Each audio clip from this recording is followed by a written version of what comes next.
નમસ્તે વિદ્યાર્થી મિત્રો, કેમ છો? મજામાં? હવે તમે જે વિડીયો તમે જોઈ હતી કે તેમાં આપણે કેવી રીતે ખાતાના પ્રકાર હતા, કયું ખાતું ઉધાર કરવાનું હતું, કયું ખાતું જમા કરવાનું હતું, તે આપણે એના વિશે આપણે સમજી ગયા. હવે બેટા આગળનો જે પ્રશ્ન છે આપણો 10મો અને પછી 11મો, આ બે જ દાખલાઓ છે, એટલે ઉદાહરણો છે. એના પછી આપણે ચોથું ચેપ્ટર આપણે લઈશું. તો વિદ્યાર્થી મિત્રો, એ ચોથા ચેપ્ટરની અંદર આનું આ જ આવશે, પણ એના પહેલા આપણે સમજી લઈએ કે કયું ખાતું ઉધાર કેવી રીતે કરવું અને કયું ખાતું જમા કેવી રીતે કરવું તે આપણે સમજી લઈએ. વિદ્યાર્થી મિત્રો, હું તમને મારી હરેક વિડીયોમાં કહું છું કે તમે મારી વિડીયોને સંપૂર્ણપણે ધ્યાનથી જોતા રહો. તો બેટા હવે આપણે સારી રીતે સમજીએ ને વિદ્યાર્થી મિત્રો, હવે ટૂંકા ગાળાની અંદર જ આપણો વેકેશન પૂર્ણ થવા જઈ રહ્યો છે, જેથી આપણે ધીરે ધીરે પ્રેક્ટિસને વધારીશું, આપણે કોન્સન્ટ્રેશન વધારીશું કે જેથી આપણો 11મો સૌથી સરળતાથી ને સૌથી પહેલો પતી જાય. પછી આપણે 12મા ધોરણનું આપણે અકાઉન્ટ સ્ટાર્ટ કરીશું. તો વિદ્યાર્થી મિત્રો, મારી વિડીયોને અંત સુધી તમે જોતા રહો અને ચલો આપણે હવે ભણી લઈએ કે કેવી રીતે દાખલા ગણવા છે, કેવી રીતે આપણે એને ઉદાહરણ સમજીને આપણે સમજી શકાય એવી રીતે આપણે દાખલા ગણી લઈએ. તો વિદ્યાર્થી મિત્રો, હવે આપણે પહેલો વ્યવહાર શું કહે છે જુઓ. રણછોડ 50,000ની મૂડી લઈ ધંધો શરૂ કર્યો. બેટા શું કહે છે? રણછોડે 50,000 રૂપિયાની મૂડી લઈ ધંધો શરૂ કર્યો. બરાબર. તો બેટા યાદ રાખો, જ્યારે પણ ધંધાનો માલિક રૂપિયા લાવે, બરાબર, લાવે છે, તો પહેલો જ નિયમ લેનાર ખાતે ઉધાર. તો શું લખીશું અહીંયા? પહેલામાં રોકડ ખાતે ઉધાર. બરાબર. શું આવે? રોકડ ખાતે ઉધાર. વિદ્યાર્થી મિત્રો, જ્યારે ધંધાનો માલિક નાણાં લાવે ધંધો શરૂ કરવા માટે, તો રોકડ તો આવી ગઈ, પછી એની નીચેની આપણે નોંધ શું લખીશું? તો તે હર હંમેશા બેટા મૂડી ખાતે જમા થાય. શેના ખાતે જમા થાય? મૂડી ખાતે. હર હંમેશા બેટા તમે મરો ત્યાં સુધી મગજમાં યાદ રાખી લેજો કે જ્યારે પણ ધંધાનો માલિક ધંધા માટે નાણાં લાવે ત્યારે તે મૂડી કહેવામાં આવે. તો અહીંયા નીચે લખીશું કે મૂડી ખાતે. બરાબર છે? સમજ પડી? પહેલા વ્યવહારમાં સમજ પડી? શું કીધું ફરીથી જોઈ લો. રણછોડે રૂપિયા 50,000ની મૂડી લઈ ધંધો શરૂ કર્યો. ધંધામાં નાણાં આવ્યા. એટલે શું? ઉધાર. પણ શું આવ્યું? નાણું. તો અહીં શું લખીશું? રોકડ ખાતે ઉધાર. હવે જ્યારે પણ ધંધાનો માલિક નાણાં લાવે તો તે હર હંમેશા તે મૂડી ખાતે જમા થાય. શેના ખાતે જમા થાય? મૂડી ખાતે. તો અહીંયા આપણે લખ્યું તે મૂડી ખાતે. હું અહીંયા અંડરલાઈન કરી દઉં છું તો તમને યાદ રહે. બરાબર વિદ્યાર્થી મિત્રો. હવે વ્યવહાર બીજો. રૂપિયા 20,000 બેંક ઓફ બરોડામાં ભર્યા. આપણે નાણાં બેંક ઓફ બરોડામાં ભર્યા. બરાબર. તો હવે આપણે ભર્યા છે, આપણું જ ખાતું હશે, તો શું કહેવાશે? લેનાર ખાતે ઉધાર. અહીંયા લે છે કોણ? Bank of Baroda. કોણ લે છે? Bank of Baroda. તો લખો કે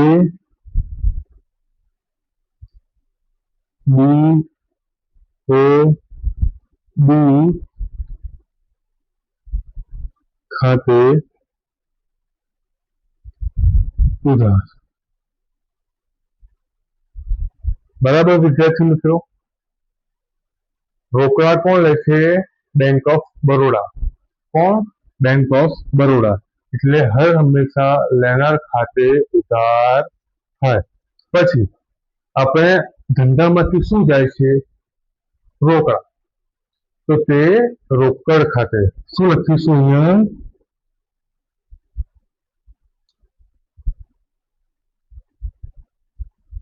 તે રોકડ ખાતે.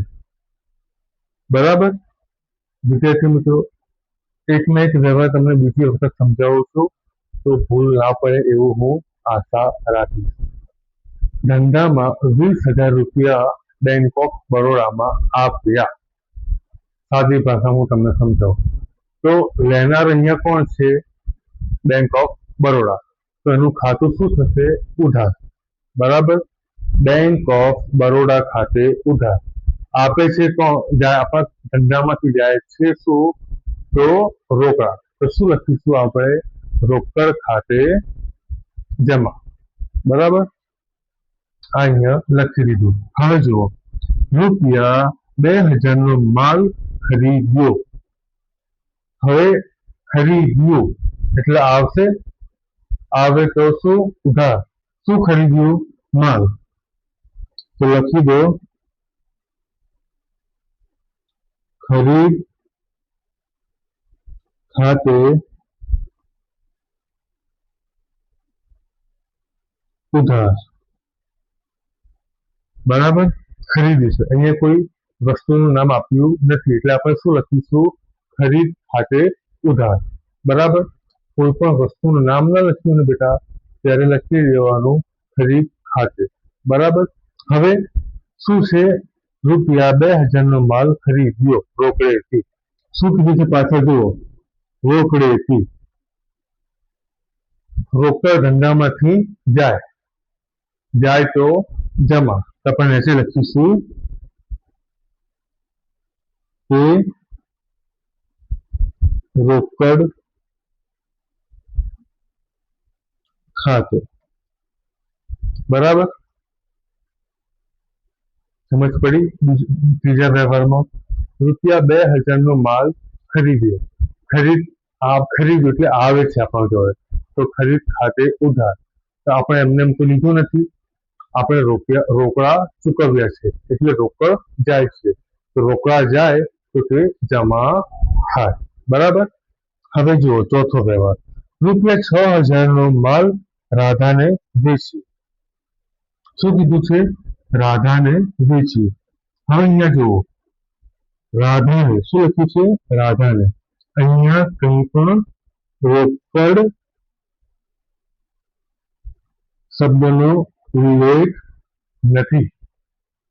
અહીંયા કંઈ પણ તમે જુઓ વ્યવહારની અંદર રોકડ શબ્દનો ઉલ્લેખ નથી. તો બેટા આ કેવો વ્યવહાર કહેવાય? ઉધાર વ્યવહાર. કેવો કહેવાય? ઉધાર વ્યવહાર. હર હંમેશા ઉધાર વ્યવહારની અંદર રોકડાનો ઉલ્લેખ થતો નથી. કોનો ઉપયોગ થાય છે? કોનો યુઝ થાય છે? તે જે તે વ્યક્તિનો. જ્યારે માલ રોકડેથી ખરીદ્યો હોય તો પણ અને રોકડેથી વેચ્યો હોય તો પણ. તો સમજો આપણે માલ વેચ્યું છે. શું કર્યું છે? માલ વેચ્યું છે. આપણો માલ તો જવાનો છે પણ સામે આપણે શું લેવાનું હતું? રોકડા. એ હજુ આપણે રોકડા મળ્યા નથી. તો વ્યક્તિ ખાતાની અંદર ઉધાર આપણે વ્યક્તિ ખાતાની અંદર એમાં શું થશે? લેનાર ખાતે ઉધાર. અહીંયા લે છે કોણ? તે રાધા. આપણે શું લખીશું? રાધા ખાતે ઉધાર. બરાબર, તે વેચાણ ખાતે. તે વેચાણ ખાતે. કેમ વેચાણ ખાતે? માલ જાય છે. બરાબર વિદ્યાર્થી મિત્રો, સમજ પડે છે?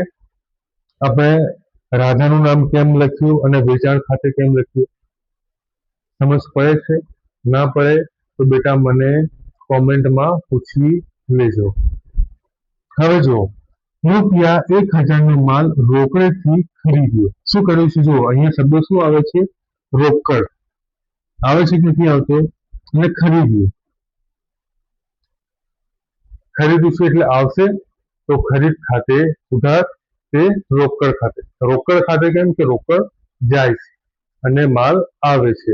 મારે હાથનો પર ધ્યાન રાખજો. રોકડ આવે છે, બરાબર? અરે સોરી, માલ આવે છે, રોકડ જાય છે. માલ આવે છે, રોકડ જાય છે, બરાબર? તો લખી દો, ખરીદ ખાતે ઉધાર તે રોકડ ખાતે. બરાબર વિદ્યાર્થીઓ? હવે જુઓ, વ્યવહાર 6 માં ₹2000 નો માલ મીરા પાસેથી ખરીદ્યો. કોની પાસેથી? મીરા પાસેથી. અહીંયા પણ કોઈ જગ્યાએ રોકડ શબ્દનો ઉલ્લેખ નથી, એટલે આપણે ઉધાર માલ ખરીદ્યું છે. શું કર્યું છે? ઉધાર માલ ખરીદ્યું છે. અહીંયા લખ્યું છે ને, ખરીદ્યો એટલે માલ આવશે, પણ હજુ આપણે પૈસા આપ્યા નથી, તો તે જમા થશે. તો લખો,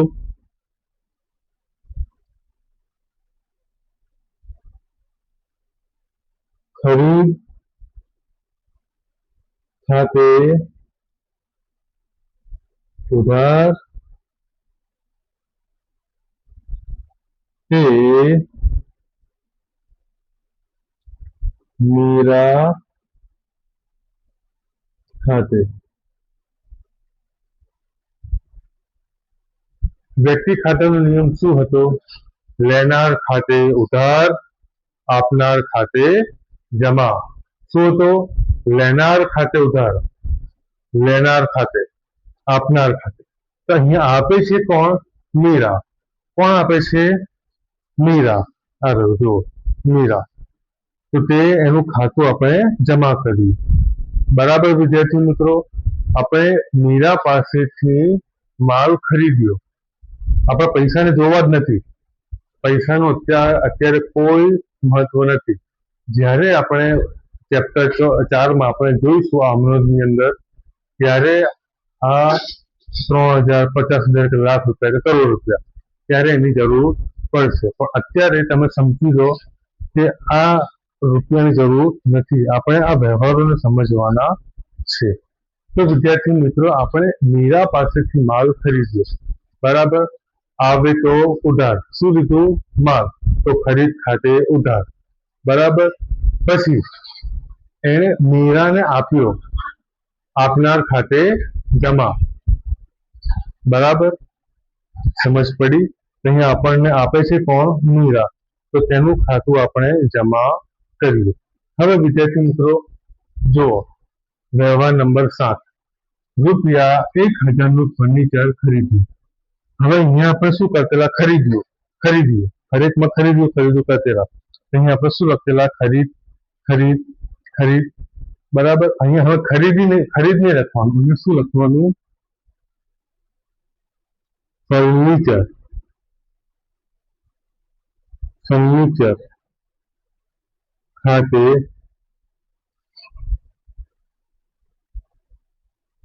ઉધાર, બરાબર? કેમ? આપણે ખરીદ્યું છે. શું કર્યું છે? ખરીદ્યું છે. પછી શું લખ્યું છે આગળ વ્યવહારમાં? 1000 નું ફર્નિચર ખરીદ્યું. હવે અહીંયા ના તો રોકડ શબ્દનો ઉલ્લેખ છે કે ના વ્યક્તિનો ઉલ્લેખ છે. હું અહીંયા તમને કૌંસમાં લખી દઉં છું. અહીંયા કૌંસમાં ઉપર જ તમે પણ લખી દેજો.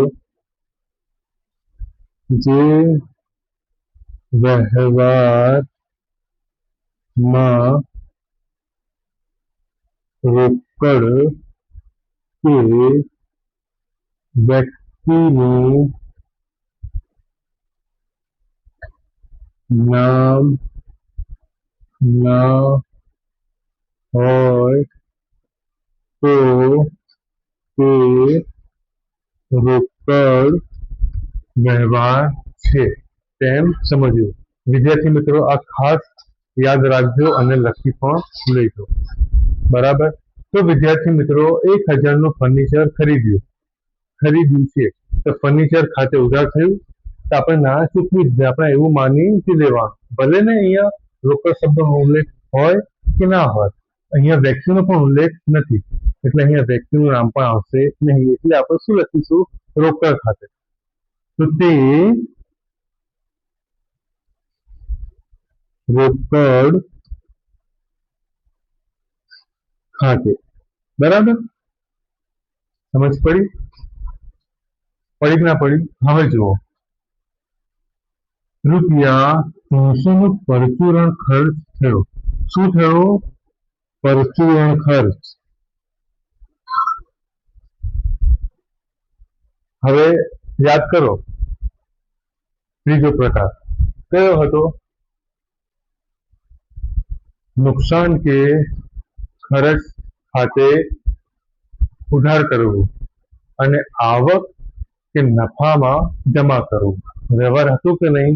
બસ આપણને અહીંયા શું થાય છે? ખર્ચ. તો લખી દો પરચુરણ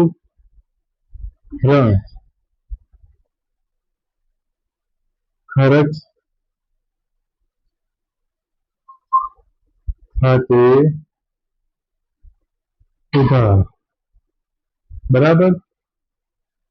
પરચુરણ ખર્ચ ખાતે ઉધાર. બેટા જ્યારે પણ આવા ખર્ચના કે ડિવિડન્ડ કે આ ઠીકણું જે મળે ને એમાં રોકડ શબ્દનો ઉલ્લેખ અમુક વખત જ હોય છે, ભાગ્યે જ હોય છે. 100 માંથી 2-3% જોવા મળે.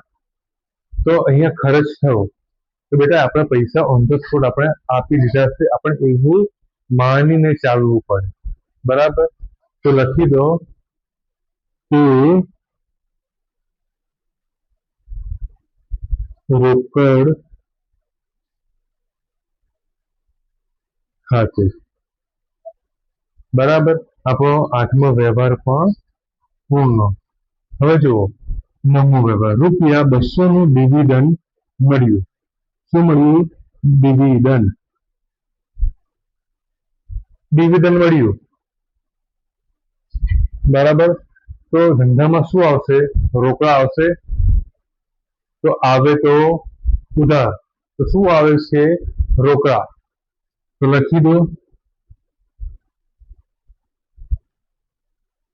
રોકડ ખાતે ઉધાર. બરાબર. હવે આપણને આપે છે કોણ? ડિવિડન્ડ. બરાબર. કોઈ પણ બીજા ધંધામાંથી આપણને ડિવિડન્ડ મળ્યું હશે. ડિવિડન્ડ તો કોઈ પેઢી નથી, કોઈ કંપની તો નથી, એનું નામ છે. તો આપણને આપે છે શું? ડિવિડન્ડ. તો આપનાર ખાતે જમા થાય. તો અહીંયા આપનાર કોણ છે? ડિવિડન્ડ. કોણ છે? ડિવિડન્ડ. તો લખી દો કે ડિવિડન્ડ ખાતે જમા. બરાબર. આ 9મો વ્યવહાર પણ આપણો પૂર્ણ. હવે જુઓ, ₹200 ની મજૂરી ચૂકવી. શું ચૂકવી? મજૂરી. હવે ખર્ચની અંદર મજૂરી આવે કે ના આવે? આવે. બરાબર. ખર્ચ થયો તો ઉધાર થશે. નુકસાન કે ખર્ચ ખાતે ઉધાર. તો લખી દો મજૂરી ખાતે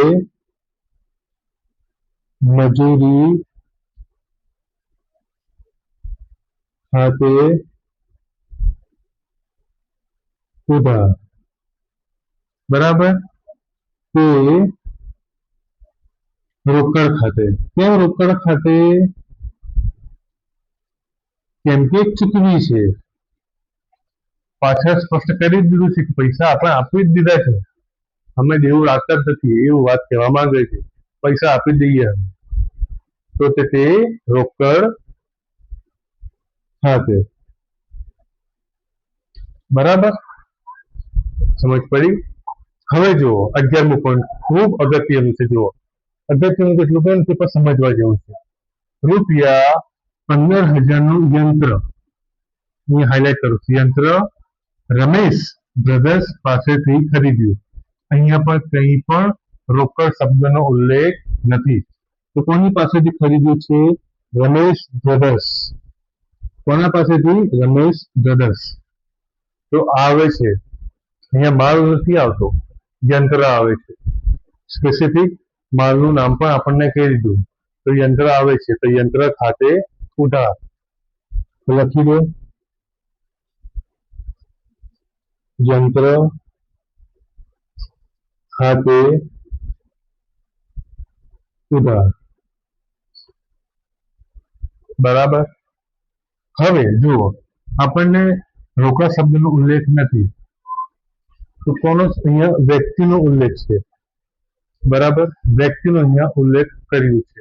હવે અહીંયા વ્યક્તિ કોણ છે? રમેશ બ્રધર્સ. તો આપણને આપે છે કોણ? રમેશ બ્રધર્સ. લેનાર ખાતે ઉધાર, તે આપનાર ખાતે. અહીંયા આપણે લઈએ છીએ ને આપનાર આપણને કોણ છે? રમેશ બ્રધર્સ. તો લખી દો તે રમેશ બ્રધર્સ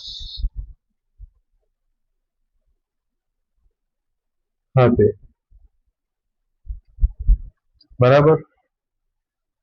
હવે એક અગત્યનું પોઈન્ટ મારે કહેવાનું રહી ગયું. જ્યારે પણ આપણે સમજી લો કે રણછોડ પાસેથી રણછોડે રૂપિયા 50,000ની મૂડી લઈ ધંધો શરૂ કર્યો.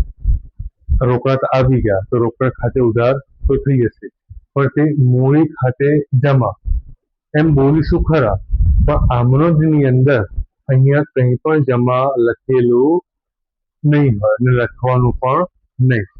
બરાબર. તો હર હંમેશા યાદ રાખજો, રોકડ ખાતે ઉધાર તે મૂડી ખાતે એમ બોલાય, પણ તે મૂડી ખાતે જમા એમ ના લખાય. બોલાય ખરું પણ લખાય નહીં. આ અગત્યનું એક નાનકડું પોઈન્ટ છે બેટા, આપણે તમે યાદ રાખી દેજો. બરાબર. આપણે ઉદાહરણ 10 રણછોડના ચોપડે આપણે આમનોંધ પૂરી કરી. તો વિદ્યાર્થી મિત્રો, તમને ખબર ના પડી હોય તો મને કોમેન્ટમાં પૂછી લેજો. બરાબર છે? અને ત્યાં સુધી આ લખી લો. તમે લખી લેશો એના પછી હું ભૂસી નાખીશ અને આગળનું છેલ્લું ઉદાહરણ આપણે જોઈ લઈશું. તો વિદ્યાર્થી મિત્રો આ લખી લો.